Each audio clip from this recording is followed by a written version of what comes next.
Bonjour à tous. Aujourd'hui, nous accueillons Céline de l'association Épilepsie France. Bonjour. Alors Céline, je vais vous laisser vous présenter et présenter vos différentes casquettes au sein de l'association. Alors, je m'appelle Céline Buffard et je suis la déléguée suppléante de l'association Épilepsie France sur le département de la Charente-Maritime, département rattaché 16 et 79. Quand on aime, on ne compte pas. J'ai comme casquette d'être celle qui intervient au même titre qu'Hélène dans différentes situations, avec peut-être quelque chose d'un rôle plus précis au niveau de tout ce qui est accès à la scolarité. Et puis la représentation des usagers, dans le cadre d'une reconnaissance d'utilité publique, les associations peuvent avoir donc des bénévoles actifs qui se présentent dans un rôle, dans un droit en santé en France. Et donc je suis représentant des usagers au centre hospitalier de Saint-Onge-la-Sainte dans plusieurs commissions. Voilà pour mon rôle au quotidien. Et puis on suit une activité assez intense dans divers ateliers mis en place et des propositions, partenariats, interventions pour expliquer bien sûr ce qu'est l'épilepsie et puis rassurer, informer en tous les cas. Alors justement, pourquoi avoir choisi de faire du bénévolat et dans cette association-là? Alors pourquoi? Parce que donc je suis la maman de 3 enfants, dont un jeune homme en situation d'épilepsie, qui a 24 ans, qui est à l'université de La Rochelle d'ailleurs, dans votre belle ville, qui très rapidement, il y a 8 ans, nous a fait une crise d'épilepsie qu'on a su nous voir comme crise d'épilepsie, parce que je ne connaissais rien du tout à l'épilepsie, enfin comme tout à chacun, hein. J'ai attendu qu'il me fasse une crise convulsive à la maison, crise tonico-clonique, pour comprendre qu'il y avait de l'épilepsie. Et j'ai eu besoin de comprendre. J'ai eu besoin de comprendre, et pour comprendre, le premier réflexe a été d'aller sur Internet, je ne citerai pas de moteur de recherche, et de regarder quelle association existait auprès de chez moi. Il se trouve que j'ai rencontré Hélène à ce moment-là, et très rapidement j'ai adhéré à l'association. J'ai un naturel à être assez communicante, et on s'est très vite trouvé en tant que personne humaine aussi, et du coup j'ai décidé de m'investir dans l'association au maximum de ce que je peux faire, puisque je suis toujours en activité professionnelle. Voilà. D'accord. Et du coup, vous consacrez combien d'heures en moyenne dans la semaine à l'association? C'est variable, puisque du coup, à travers la casquette de représentant des usagers, j'ai fait aussi un choix. Alors, j'ai la chance incroyable d'avoir un époux, on va pas dire parfait, très ouvert, qui m'a laissé la possibilité de ne pas travailler à plein temps aussi. Je travaille à 3/4 temps. Donc ce qui me permet d'avoir à la fois du temps pour Alexandre, puisque c'est nécessaire, mais aussi du temps effectivement dans l'activité bénévole. J'ai grosso modo peut-être 3 à 4 heures par semaine à travers, je suis modératrice du groupe Facebook national avec Hélène, donc ça prend un petit peu de temps, on fait de la lecture, effectivement, on est une vigilance bien sûr, parce qu'on ne peut pas tout laisser dire et tout laisser écrire. La représentation des usagers, je suis présidente de commission, donc c'est aussi un rôle assez important. Il faut que je sois disponible, je peux aider dans des médiations auxquelles on me demande de participer. Et puis tout ce qui est scolarité, systématiquement, effectivement, c'est vraiment pour moi un cheval de bataille. Je ne peux pas imaginer, à l'heure actuelle encore en France, qu'on ne puisse pas aider à dépasser des problématiques qui sont souvent tout à fait dépassables. La loi existe, les moyens peuvent exister aussi. Il faut parfois de la volonté humaine et de montrer qu'on peut faire. Alors justement, quels sont les freins que vous rencontrez le plus souvent? La méconnaissance. D'accord. la méconnaissance ou quelque chose aussi concernant la scolarité, on va dire par rapport à l'épilepsie, parce que représentant des usagers, c'est pour l'ensemble de toutes les pathologies, toute personne peut me contacter. Concernant l'épilepsie, oui, c'est systématiquement de la méconnaissance ou concernant la scolarité, quelque chose aussi d'assez spécifique, de souvent un corps professionnel qui a la connaissance habituellement et pense savoir ce qu'est l'épilepsie. La difficulté, c'est qu'effectivement, l'épilepsie, peut-être qu'ils connaissent, mais les épilepsies et l'épilepsie de Pierre, Paul ou Jacques est différente. Et mon rôle à moi, effectivement, me semble-t-il en tous les cas, est de démontrer que l'enfant, là, c'est son épilepsie, c'est à travers un noyau familial qui est son noyau familial, et il y a quelque chose de l'unique à préparer pour que justement il puisse continuer à avancer. Dans l'ensemble, on arrive à discuter. Je ne suis pas le parent, donc effectivement on m'accorde de pouvoir avoir ce recul nécessaire pour pouvoir avoir le côté calme pour apporter les choses. Mais de manière générale, oui, vous arrivez à convaincre les écoles, l'équipe éducative, oui, de mettre en place des aménagements. On est toujours dans l'échange. Effectivement, sur la délégation, on est, je dirais, des communicantes. C'est très rare quand je sors l'artillerie lourde, mais il y a des lois qui existent. Il y a des lois qui existent et s'il faut, effectivement, on peut aller jusqu'à citer un ou deux textes de loi, oui, bien sûr. Mais c'est nécessaire. Un enfant en situation d'épilepsie, à l'école primaire, doit pouvoir aller dans la cour d'école en même temps que ses camarades. Et est-ce que du point de vue des autres enfants, c'est des enfants qui sont tout à fait acceptés par leurs camarades? Je pense que ça peut être assez compliqué. Alors, je pense qu'en fonction si on est en primaire, si on est dans le secondaire, déjà, il peut y avoir des difficultés différentes. Je crois qu'on a beaucoup de chance à l'heure actuelle, effectivement, d'avoir vu cette loi de 2005 apparaître parce que les enfants à l'école, à l'heure actuelle, ont pris une certaine habitude de croiser des enfants différents. Et du coup, je pense qu'ils seront beaucoup moins handicapés, ces enfants-là, que les adultes actuels, qui eux sont par contre en grande difficulté sur la différence des personnes, les uns et des autres, finalement. Enfin, moi j'y crois. Régulièrement, on me dit je suis dans le monde des bisounours là-dessus, mais je pense que l'avenir de demain, c'est les enfants qui vont le faire et qu'à partir du moment où effectivement on a pris du temps pour leur expliquer les choses, ils sont tout à fait capables de comprendre que la différence, c'est quelque chose qui peut offrir que du positif. Et ils sont capables d'être beaucoup plus réactifs que les adultes. Dans les anecdotes, par exemple, personnelles, je me souviens qu'au moment de passer le baccalauréat pour mon fils, il s'est créé un groupe Facebook spécifique parce qu'il était très absent à l'époque pour plein de raisons médicales. Et les copains mettaient sur ce groupe tous les cours parce que les professeurs n'étaient pas capables de les mettre sur une clé USB.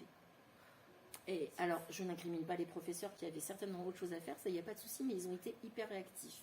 Donc Alexandre a passé son baccalauréat il y a maintenant 7 ans. Le groupe est toujours ouvert. Et à travers leur parcours d'adultes ou de jeunes adultes, une fois de temps en temps, souvent au moment de Noël ou au moment du 1er janvier, il y a quelqu'un qui dit « Coucou Alexandre, comment vas-tu ?»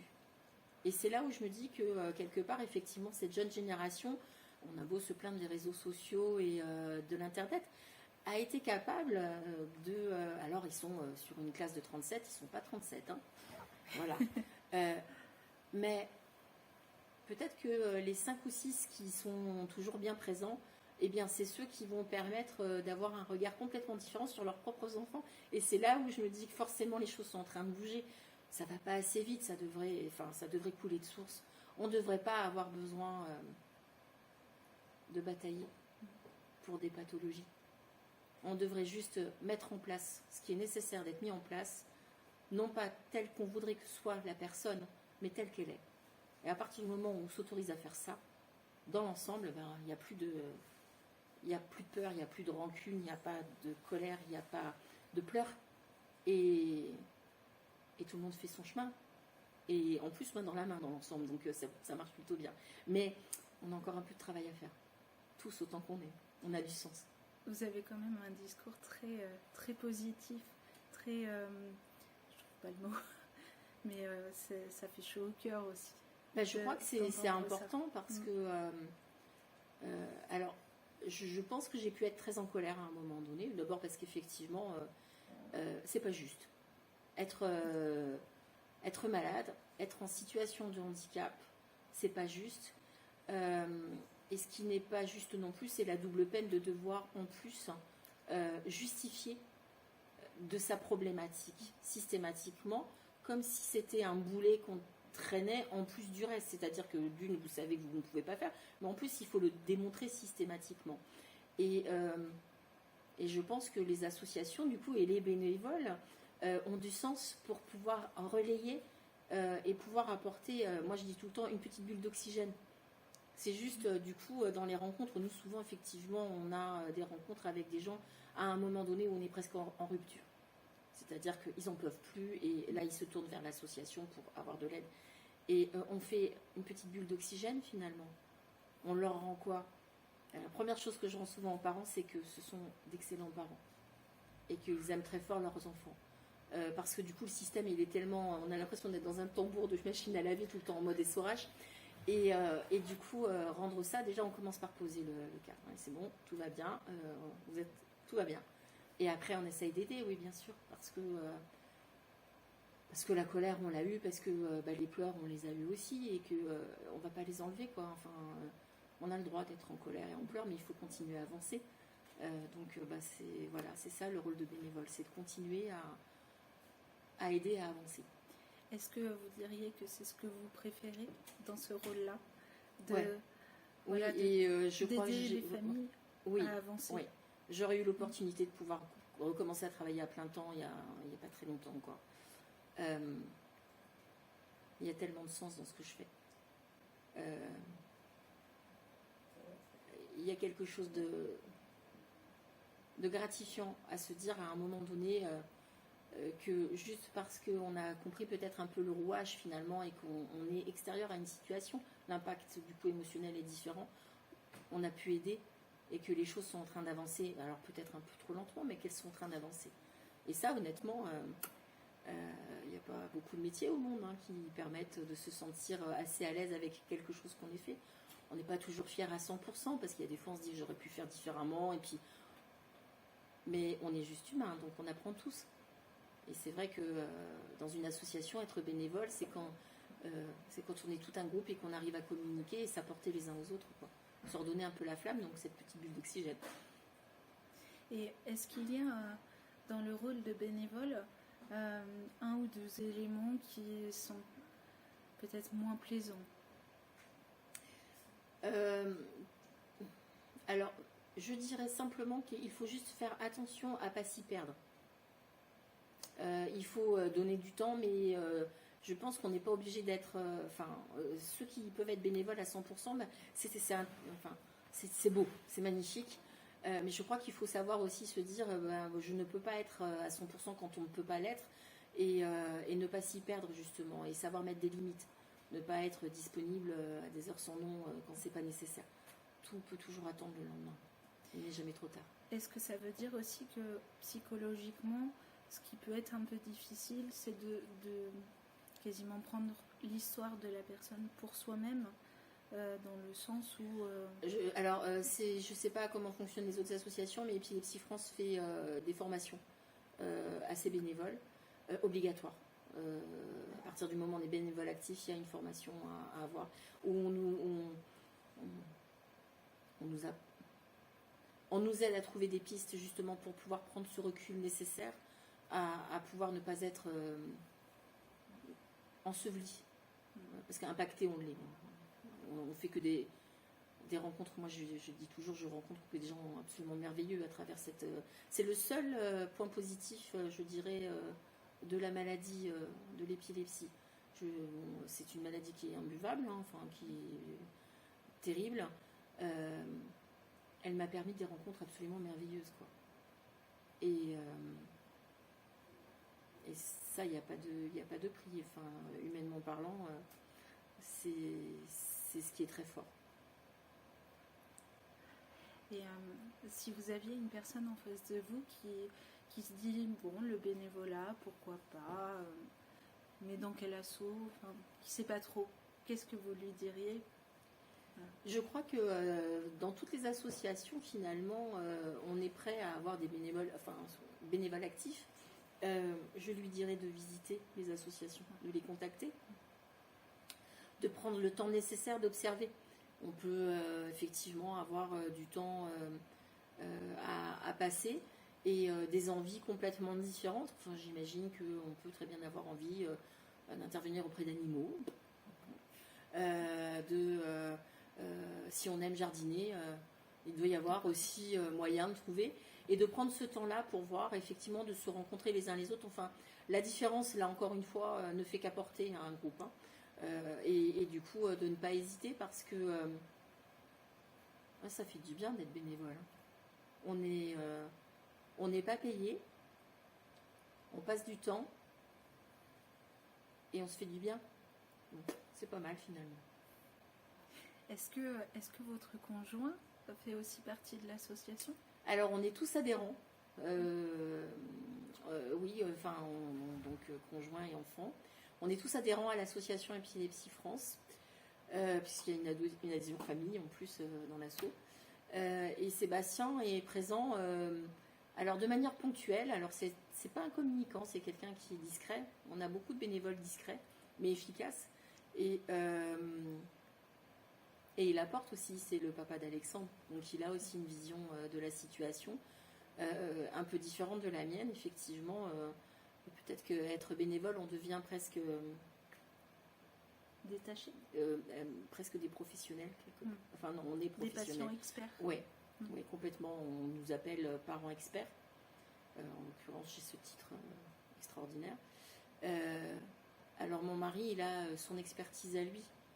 Qui est peut-être un peu plus terre à terre, mais qui doit beaucoup plus parler parfois à certains parents. Et c'est là où ça devient intéressant. Parce que ça fait peur, hein. Il y a un langage technique hein, concernant l'épilepsie, crise tonico-clonique, crise partielle, partielle complexe, focale, enfin bon, c'est... on n'est pas obligé de devenir un professionnel de santé pour comprendre l'épilepsie. Et c'est là où, là encore, la différence, la manière de voir les choses est forte. Donc oui, il s'est investi ponctuellement, en tous les cas, mais il est présent. Merci beaucoup, Céline. Merci à vous. Bonne journée. Merci, au revoir.